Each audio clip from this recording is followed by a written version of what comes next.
I'm actually going to show you a few settings that you need to change right off the bat. So under settings, go to general and change the tagline.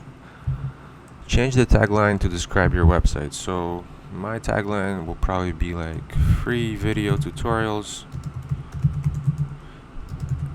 and lessons.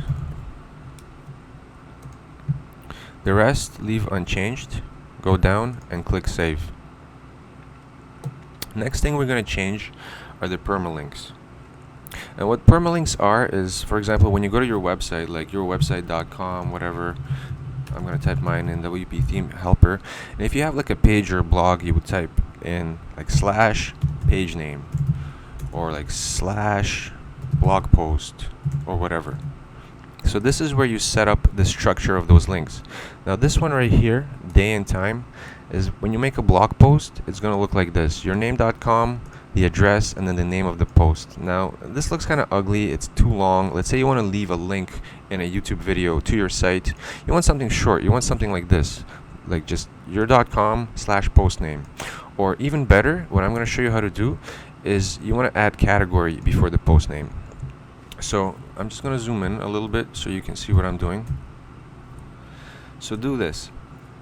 Type in, go to the beginning, type in /, then %, then type in category, then another %. Oops, sorry, %. So the full thing should say /, category, %, / oops, %, / then post name, then another %, and then another /. Sorry, I know it's long and confusing, but just type that in and your website will work like magic. Click on Save Changes. The next setting that we're going to change is under discussion. So we want to uncheck the first two. You don't want to notify other blogs. If you leave a link in your blog post to another blog, you don't want to notify them. This is like old school stuff, and you don't want to receive notifications from other blogs. Like, it's completely useless.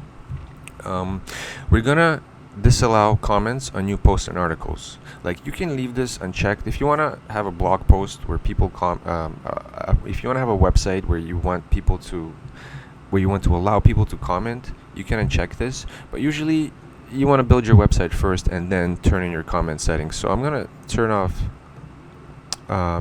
comments right here, and then just for extra security, I'm gonna go down here and I'm gonna check this: comments must be manually approved. And just in case a comment slips by or something or whatever, it has to be manually approved before it appears on your website. So it's gonna show up here in your comments, and then you can click approve, and then it will show up on the front page of your site. So check this, uncheck the first three, and then click save. Also, I want to mention that these settings can be overridden on your individual pages. So if you go to posts and you click on your Hello World post, the dummy post that was created, scroll down. There's some settings on the side here, but there's nothing underneath here. Now this setting underneath here for comments is hidden, and the way you unhide settings in WordPress is you can click on the screen options here on top, and you can click on discussion. Close this, go down, boom, there we go, discussion. As you can see, it says allow comments. So even though we disallowed comments for the site, you can override the setting individually for individual posts and pages over here. So I'm just going to uncheck these comments and trackbacks and pingbacks. We don't need that. Under pages, it's exactly the same thing. You click on a dummy page, it might have comments enabled. Pages usually don't, but let's just see. Oops. See, I clicked on comments and that was the wrong one. Comments just shows you comments that have actually been posted. Discussion will show you a setting whether you want to allow comments or not. So like I was saying, yeah, comments are disallowed, but the trackbacks and pingbacks are allowed. So we're going to disable that just for the dummy page. We're going to delete these dummy pages later on anyways, but I just wanted to show you these settings. Alright, what else am I going to show you? Another thing we need to do is we gotta go to plugins, and by default there's a bunch of plugins that came pre-installed. Like, this happens with all software out there. You get something, you install it, and it installs like a bunch of other things for you.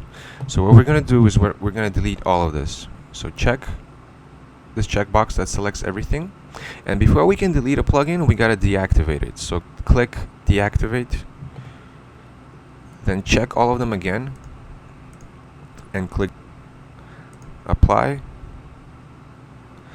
and all the plugins are gone. Actually, sorry, click confirm. Delete these files and data, click that. All the plugins are gone. And as you can see, some of those icons disappeared from here. You don't see those form icons, and you don't see the Mojo Marketplace thing. Okay, so that's good. Now let's check how our site looks.